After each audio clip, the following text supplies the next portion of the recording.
자, 만렙을 향해 본격적으로 지금부터 나가볼까요? 박주식이 키워드 2개를 뽑아왔다고 합니다. 지난 시간은 3개 했는데 왜 2개냐? 그만큼 할 말이 많다는 얘기겠죠? 자, 박주식 첫 번째 키워드 알려줘. 삼성전자 첫 번째 키워드는 위기설입니다. 삼성전자가 위험하다. 바닥이 안 보인다. 개미들의 무덤이다. 뭐 별별 얘기들이 다 나오고 있습니다. 진짜 위기냐? 자, 이런 이야기들이 나오는 이유부터 알아보겠습니다. 일단 뭐 시장 외적인 부분도 네. 있긴 있죠. 이렇게 금리가 인상되는 시기에 접어들었잖아요. 금리 인상 시기에 접어들면 일단 IT 수요가 감소한다. 그리고 이제 내부적으로도 문제가 좀 있었습니다. 네. 그러니까 뭐 삼성전자의 파운더리 쪽도 잡음이 좀 있고요. 아, 그래요? 네, 스마트폰 쪽도 마찬가지고 이러다 보니까 삼성전자에 대한 투심이 네. 좀 지금 현재는 많이 꺾여 있는 상태다. 이렇게 보는 게 맞을 것 같아요. 자, 지금 그 전문 용어들이 막 나오고 있습니다. 예, 반도체 얘기를 하다 보면 이런 좀 어려운 용어들이 나오거든요. 이 용어에 대한 설명부터 좀 들어보고 가겠습니다. 반도체를 네. 얘기할 때 항상 빠지지 않는 게 메모리와 비메모리. 네. 뭐 D램이라고 얘기하는 건 메모리 쪽에서도 뭐 많이 얘기하는데 램이랑 롬으로 나뉘는 건 아시죠? 그래요? 그 안에서 D램이 어디 들어가시는지는 아, 저는 아는 거예요? D램이라고 그러길래 A램, B램, C램, D램. 아니요. D램이 뭔지 여러분 제가 좀 농담 반 진담 반으로 했습니다. 자, 박주식이 설명해 줍니다. 박주식, D램 설명해 줘. 반도체 기억 소자로 전기를 넣은 상태에서도 일정 주기마다 동작을 가하지 않으면 기억된 정보가 지워지는 램을 말합니다. 아, 그렇죠. 메모리는 저장을 하는 쪽이라면 비메모리는 아무래도 처리를 하고 그렇죠. 이제 연산을 하고 네. 그러니까 머리에 해당이 되는 부분들이라서 비메모리 반도체 사업 구조에서 꼭 기억을 해야 될 부분이 네. 이제 팹리스, 예. 파운드리, 그리고 OSTA, 그리고 IDM. 더 복잡해지고 있습니다. 예. 그러니까 대표적으로 IDM 기업이 우리가 얘기하고 있는 삼성전자. 그리고 팹리스나 그다음에 파운드리 같은 경우는 TSMC. 그리고 팹리스는 이제 퀼컴이나 애플 같은 이제 반도체를 설계만 하는 회사들을 얘기를 하는 거죠. 팹리스는 그러니까 그 자체를 만드는 게 아니라 이렇게 만들어라 라고 설계도를 그리면 삼성이나 TSMC는 시공사라는 얘기지. 네, 그렇죠. 딱 주면 건물을 짓는. 네, 맞습니다. 하고 있어요. 시청자 입장에서 내가 약간 어리둥절한 표정을 해줘야지. 티날 뻔했네. 예. 자, 그리고요. 뭐 보통 이제 OST 같은 경우가 이제 반도체 조립이나 검사를 하기 때문에 패키징이라고 하는데 네. 이 패키징 기업들은 나중에 되면 이제 단가들을 낮추는 경쟁들이 심해지고 뭐 삼성 같은 경우는 이제 IDM도 하고 있고 이제 파운드리를 하다 보니까 그 비중 자체가 메모리 쪽이 크냐 아니면 비메모리 쪽이 크냐 뭐 이런 싸움들로 인해서 최근에 얘기가 조금 많아진 것 같습니다. 다 이제 구분이 돼 있다는 거죠. 하는 역할 자체가. 그렇죠. 예. 근데 이제 또 이제 파운드리 업체들이 있지만 또 파운드리 업체들이 갖고 있는 기술에 따라서 만들 수 있는 제품이 달라지잖아요. 네. 제 최첨단 칩을 사용해서 설계를 하고 싶어 하죠. 팹리스 업체들은. 그러니까 예를 들어서 뭐 애플도 제일 좋은 칩을 써가지고 제일 좋은 폰을 내놓고 싶어 하듯이. 그렇죠. 그렇다 보면은 이제 이 나노 경쟁으로 들어갈 수밖에 없게 돼요. 나노. 네. 나노. 예. 나노는 크기의 그렇죠. 얘기인데 엄청 보이지 않는 뭐 머리카락이면 몇십만 분의 1 뭐 이런 크기를 얘기하는 거 아니에요? 예. 네, 맞습니다. 지금 그래서 전 세계에서 지금 제일 이 고성능 나노가 지금 4나노까지 간 거거든요. 4나노? 네, 4나노까지 갔는데 이 4나노에 있어서도 기술력은 TSMC가 전 세계 1등. 그래요? 그리고 2등은 삼성전자. 그리고 다른 업체들은 지금 10나노 이내에 진입을 못하고 있는 상황. 5나노 얘기는 뭐예요, 그러면 5나노? 사실 이제 이 부분에서 삼성전자의 문제점이 좀 위기설이 좀 대두가 된 거예요. 예. 그러니까 5나노를 처음 시작할 때 TSMC가 먼저 5나노를 출발했기 때문에 워낙에 이제 그쪽은 70% 이상의 수율이 나오던 상황이었고 삼성전자가 5나노 처음 진입했을 때 수율이 40% 정도밖에 안 나왔었는데 지금 현재는 삼성전자도 수율이 60%까지 올라간 상황이었어요. 그래서 이제 퀄컴이라는 회사가 삼성전자의 100% 수주를 줬죠. 근데 4나노를 딱 공정을 돌려보니까 35%밖에 안 나온다는 겁니다. 그러다 보니까 퀄컴이 삼성전자한테 줬던 수주를 절반을 뚝 떼서 다시 TSMC에 맡겨버렸어요. 이러니까 이제 시장에서는 삼성전자 난리 났네, 쟤네 끝났네, TSMC한테 졌네. 그러니까 삼성전자의 성장 모멘텀이라고 한다면 파운더리인데 파운더리에서 이렇게 안 좋은 소식이 나오니 주가는 떨어질 수밖에 없다. 이렇게 이제 판단할 수도 있을 것 같아요. 그럼 지금은 삼성전자 입장에서는 당황스럽기도 하면서 조금 조급하기도 할 것 같은데요. 네, 근데 오히려 TSMC 같은 경우에 3나노 같은 경우에 내년으로 미뤘어요. 지금 현재 공정이 안 나온다. 네, 테스트를 해보니 힘들다. 그래서 내년으로 미뤘는데 삼성전자 같은 경우에는 올해 3나노로 출시하겠다고 한 상황이거든요. 아, 이미 호언장담했고 TSMC는 미뤘고. 네, 그래서 삼성전자가 만약에 진짜로 TSMC보다 3나노가 먼저 출시가 되면 그러면 퀄컴이 문제가 아니라 다른 업체들도 삼성에 줄을 설 수도 있다. 이렇게 봐야 되는 거죠. 그러네요. 네. 여기서 정말 냉정하게 여쭤보고 싶습니다. 따라잡을 수 있다고 보십니까? 그렇다고 생각하고 싶네요.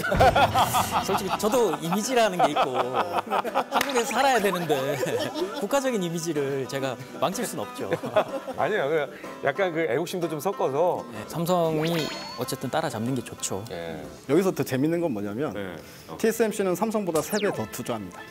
예상되지 않는 미래 때문에 미리 60조를 투자한 게 아니라 TSMC가 투자한 건 고객사 물량을 맞추기 위해서 투자를 하는 거라. 아, 애플에.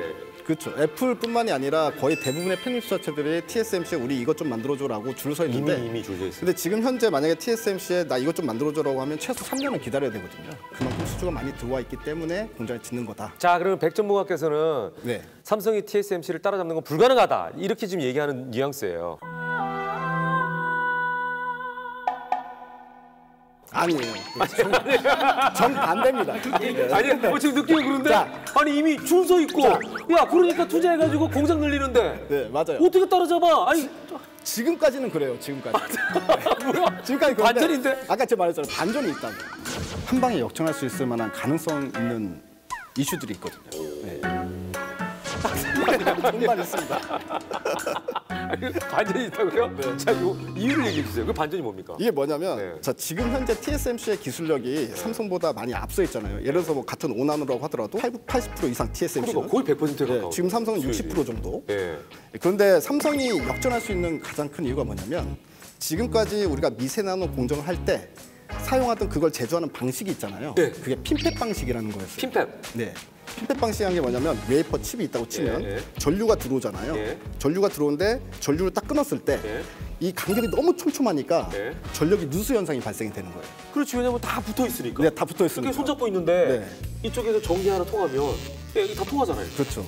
이거 딱 놔야지 전기가 안 통하지. 네. 근데 그걸 놔도 너무 가까우니까 통해버리는 거예요. 그렇기 때문에 이거를 문제를 해결하기 위해서 전류를 흐르는 구멍을 갖다가 하나를 만든 게 아니라 3개를 만들었어요. 그래서 이 판을 갖다가 3등분으로 나눠서 전력을 공급을 해버리면 그만큼 누수 현상을 어느 정도 잡을 수 있다. 그게 바로 핀팻 방식이거든요. 그게 핀팻이에요? 네, 핀팻 방식.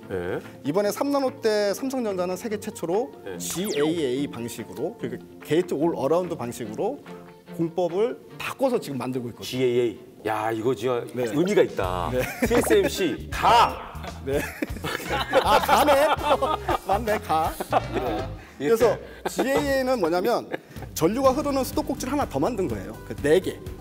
그러면 판을 4등분을 해가지고 전류를 공급하기 때문에 어떻게 보면 이제 더 촘촘해지는 3나노에서는 삼성전자가 GAA 방식으로 만약에 성공을 하면 TSMC를 한 방에 역전시킬 수 있는 가능성이 있잖아요. 그게 이제 되면은 역전이 가능할 수도 있다. 그렇죠. 그렇게 바라보시는 거 아니에요? 그렇죠.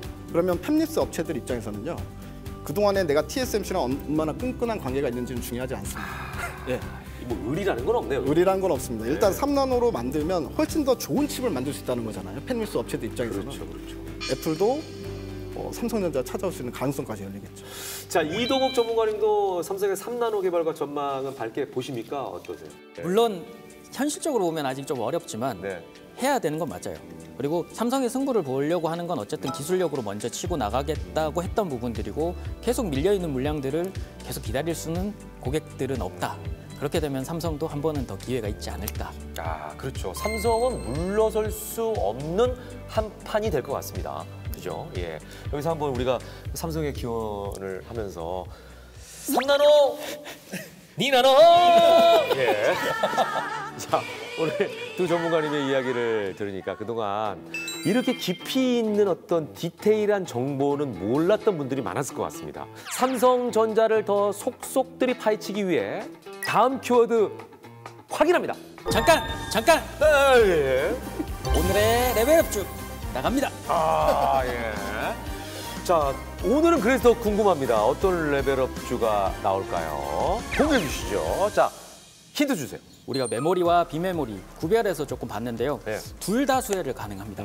그리고 뭐 앞에서 얘기했던 비메모리 쪽에서는 이제 노광, 식각, 증착 요 세 가지가 3대 공정인데 노광을 뺀 나머지 증착과 식각에서 두각을 좀 나타내는 부분이고 실제로 75%의 비중으로 얘네가 장비를 납품을 하고 있어요. 삼성전자에. 오호. 비메모리 쪽에서도 최근에 투자를 늘렸기 때문에 자연스럽게 수주가 증가할 가능성이 높겠죠. 제가 좀 좋아하는 부분은 소재 쪽은 아무래도 지금 원가율이 조금 낮을 수 있는 부분들이 분명히 생겼어요. 근데 장비 쪽은 아무래도 수주가 늘어나면서 자연스럽게 공장도 늘어나기 때문에 네. 그 부분들이 조금 기대가 되는데 건조 장비를 조금 해서 그게 국산화에 성공을 하는 케이스예요. 그래서 다른 업체보다는 아무래도 국산화에 성공을 했기 때문에 뭐 어디서 가져와서 하는 것보다 훨씬 더 원가 경쟁성 퀄리티가 높고요. 이제 부채율은 낮고 네.